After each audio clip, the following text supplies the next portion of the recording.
Okay, so the last major topic for this unit is called, or has to do with acid-base titrations. So if you were in my class last year, then you did a titration. And if you were in Ms. Voisin's class, I believe she did this as a demo. So what the basic premise is using a piece of apparatus called a burette, and it adds increments of acid or base to a solution in a flask, the sample that is unknown. And then you want to determine when the equivalence point is reached. So we talked about what that was last year, where the moles added are equivalent stoichiometrically to the moles of the sample. So last year, all you had to do was use CAVA equals CBVB. So A standing for acid, B standing for base, in order to calculate one of the four, right? So whether it was the concentration of the acid, the volume of the acid, the concentration of the base, or the volume of the base, it doesn't matter. And visually, you determined it when the indicator changed color. So I believe we did, I think it was base in the burette and acid as the sample, and we used bromothymol blue as our indicator.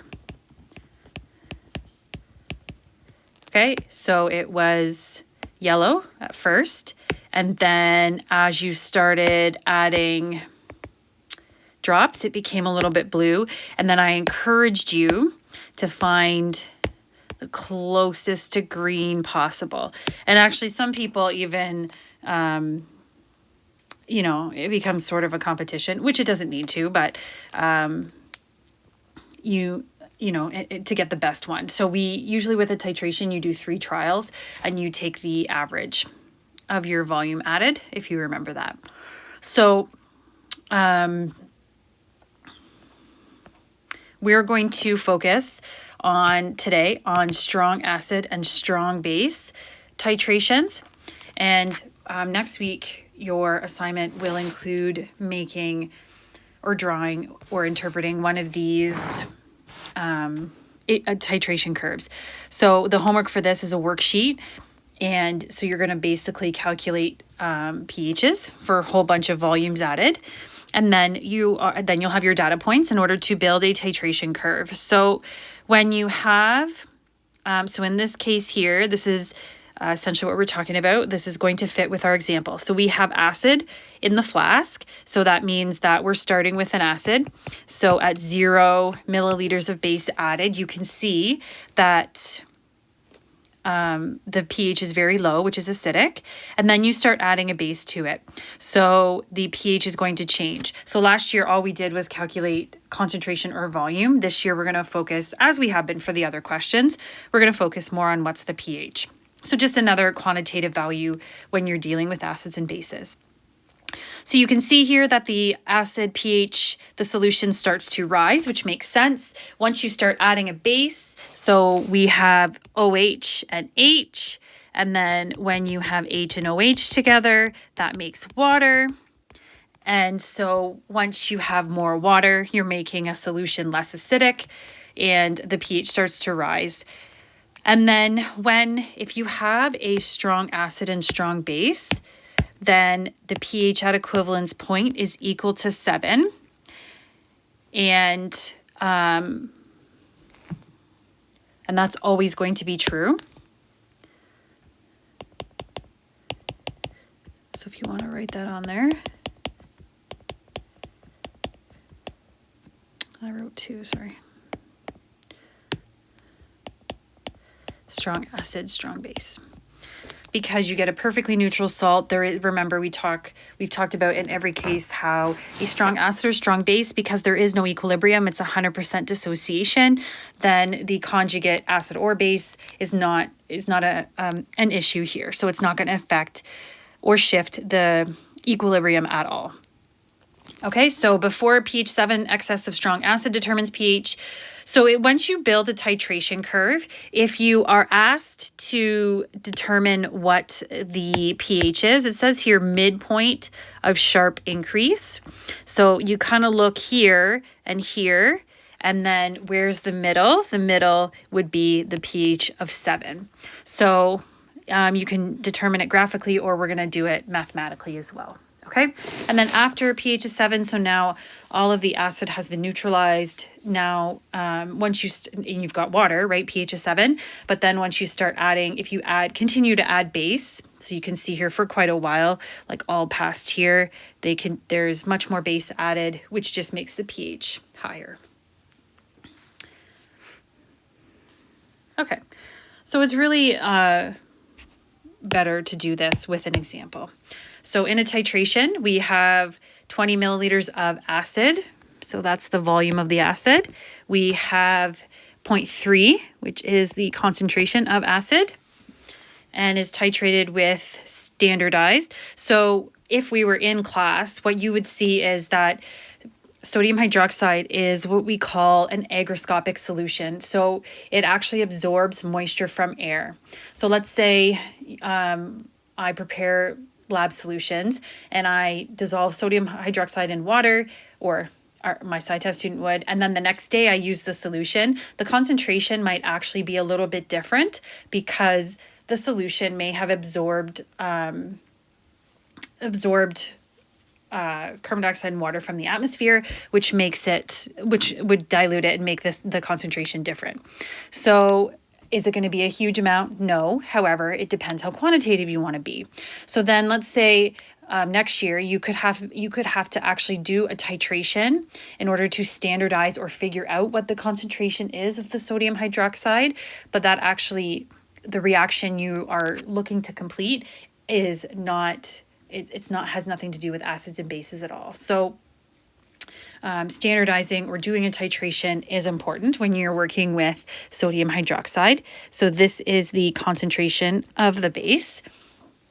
And then, so we're going to find how much acid is left over. And then of course, before equivalence point, that would influence the pH. And then once you reach equivalence point, then it would be the excess base. So, what I'm going to do for once we get into B, similar to what I would have done in class, I'll write the steps in words on the left-hand side, and then I'll actually do the math on the right-hand side so that you can look back later and figure out what I've done. And when you do these questions, so if you take a look at the worksheet, you're basically going to do the same steps every single time, okay? So A says 0 milliliters. So basically this is like, what's the initial amount? What's going on initially?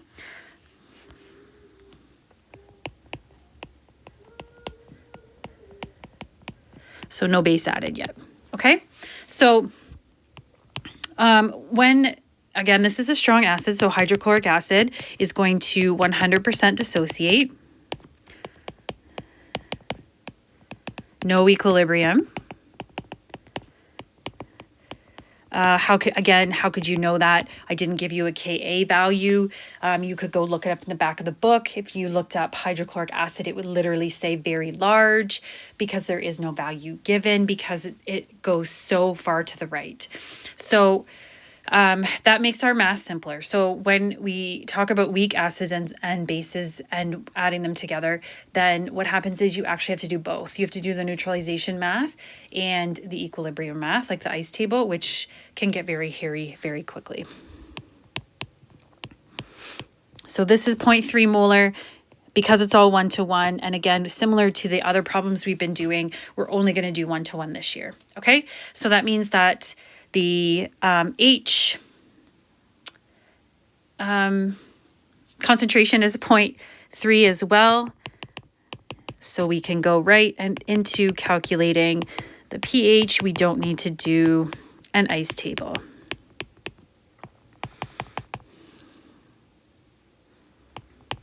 Okay, so is that pretty acidic? Yes, it is. Again, that makes sense. It is a strong acid. So one of the things we also need is we need the pH, right? And we need the amount of unreacted hydrochloric acid.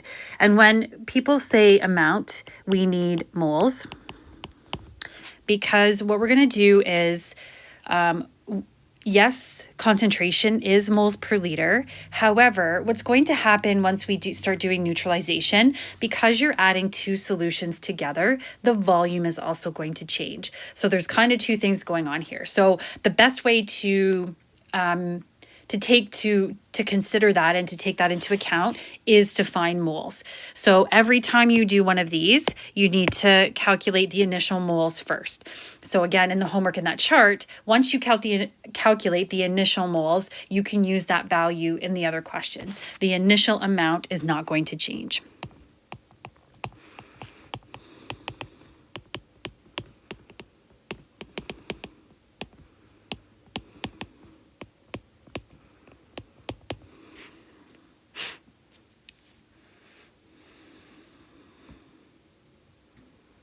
So since this is since the acid is in the flask, the initial amount doesn't change. And then we're just going to add base to it, and that will influence the pH. Okay, so some of the acid will start to be neutralized and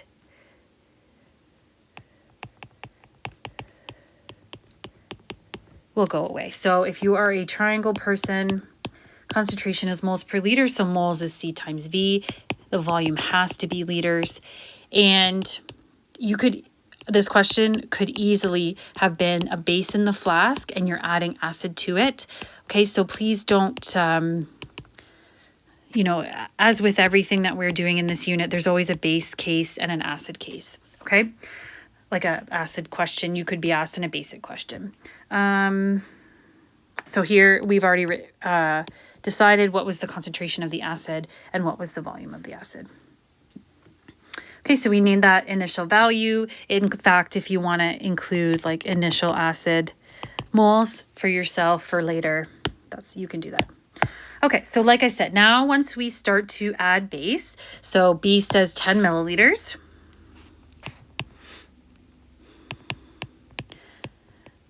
We can't change how much acid in our flask, right? So again, still 20.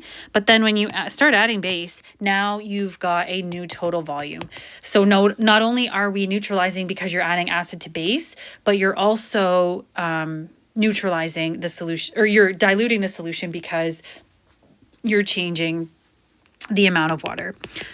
So, and the initial moles of acid, if you want to write those down, if you're writing it on your own paper, you could do that too. Okay, so I'm going to write what I'm going to do. So we are going to, you can't, when you're comparing something, it has to be the same unit, right? So we have moles of acid, but we don't have the moles of base. So you have to calculate that first.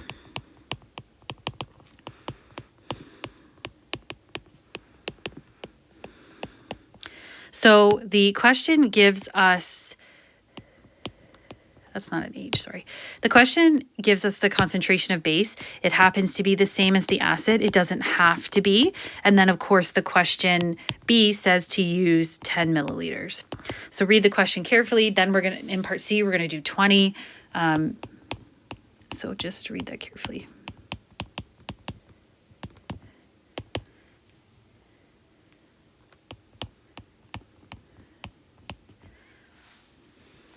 Okay. So now we can compare. So once you start to have neutralization occurring, if you have 0.006 moles of acid and you add 0.03 moles of base, then because the reaction, again, because these are strong substances, they 100% dissociate, which means that, and they're 1-to-1, which means that it's going to go in the same increment. If you add 0.03 to 0.06 of an acidic solution, then 0.303 moles of hydroxide are going to react with the same amount of acid and to make water. So we need to, which is fine, but we need to figure out how the pH is going to be affected, or we need the hydrogen ion concentration. So we need to know how much are left over. So in the question itself, in the big example at the start, it says unreacted HCl. Essentially, that means how much HCl is left over after neutralization starts to occur. And when it's in moles, so now we've got moles of acid and moles of base, all you have to do mathematically is subtract. Again, because it's 1-to-1. So next year, if you continue, you might have to do questions where you would have to convert it stoichiometrically, like with a ratio, and then subtract. But we're just going to do 1-to-1 this year.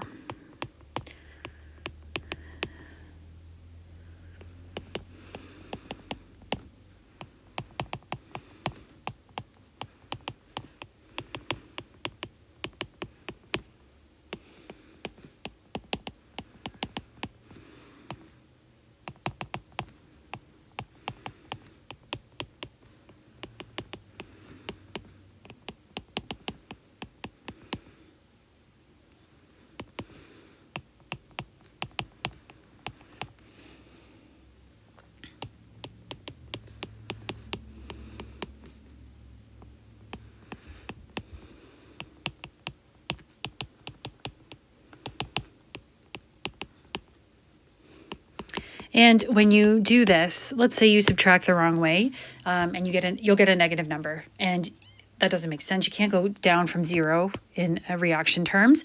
So it's easy to figure out, oops, I made a mistake.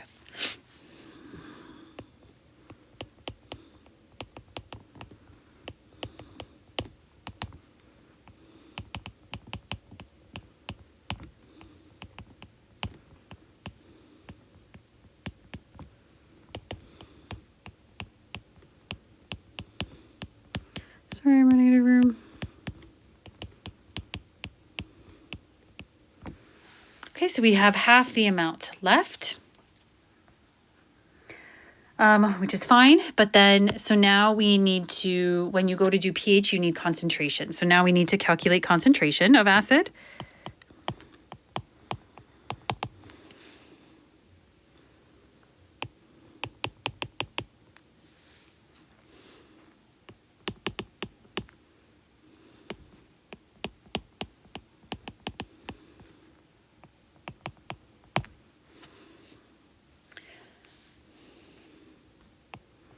And remember now, not only did we subtract or neutralize some of the moles, we also changed the volume once the reaction has started.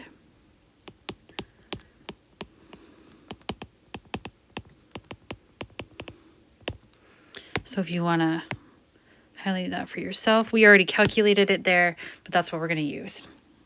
So now we're using C is N over V from that triangle. So still has to be in liters. Okay, so just take a beat and check on your work. The concentration of acid was 0.3. Now it's 0.1. Does that make sense that it got lower? Yes, because the acid has started to be neutralized. Okay, now we have concentration. We can calculate pH.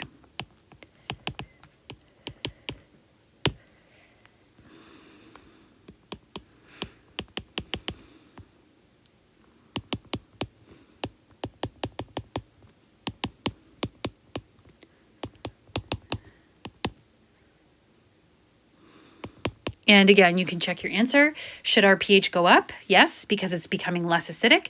So it went from 0.5 to 1. Okay, so now we're on to C. So now I'm going to follow the same steps. So write down the amount of base. It says 20 milliliters of base. We always have 20 milliliters of acid. So our new total is 40. Okay, so number 1, we calculate the moles of base.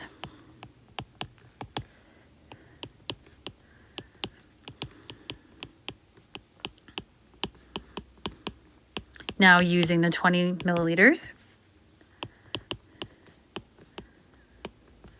because the concentration is the same, then it's the same amount to get to equivalence point. So now we're going to find the moles left over.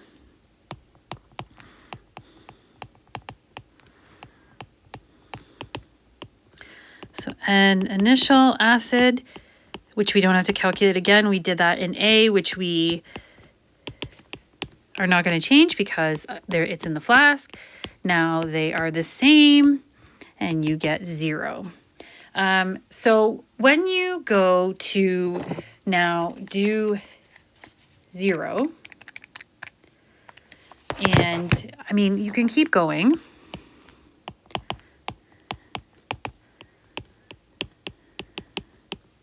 You're going to get 0 because the moles are the same, right? The problem is when you go to do pH, again, those of you that took functions and did log laws will know that when you try to do log of 0, it's going to give you error. Okay, so this is where you have to use your brain a little bit, okay, which I have faith you guys can do this. All right, so when you get the 0 here, there is no difference between the moles of acid and base.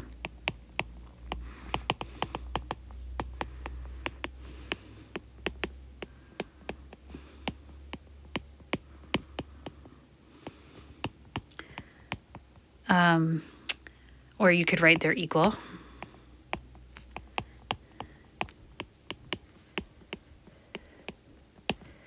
Okay, so if you have,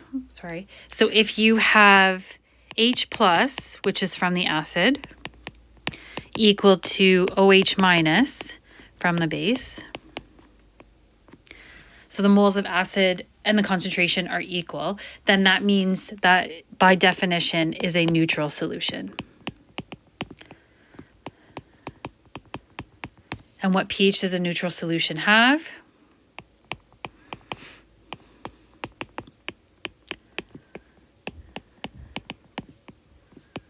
A perfectly neutral solution. It's a pH of 7. So you can't, unfortunately, do negative log of 0 and get 7. So you do have to use your brain a little bit. Sorry, I don't know why it keeps doing that. And so again, I am going to go back up here, actually. We said, by definition, the strong acid and strong base, pH will always be a pH of 7. And then we just saw that mathematically to be true. So when you, actually, we can take a look at the homework for a second if you want. I like this worksheet because it is sort of, I can see how maybe it is frustrating because it seems like you're doing the same math over and over again, but it's such a good way to practice the math. It's grade 11, sorry.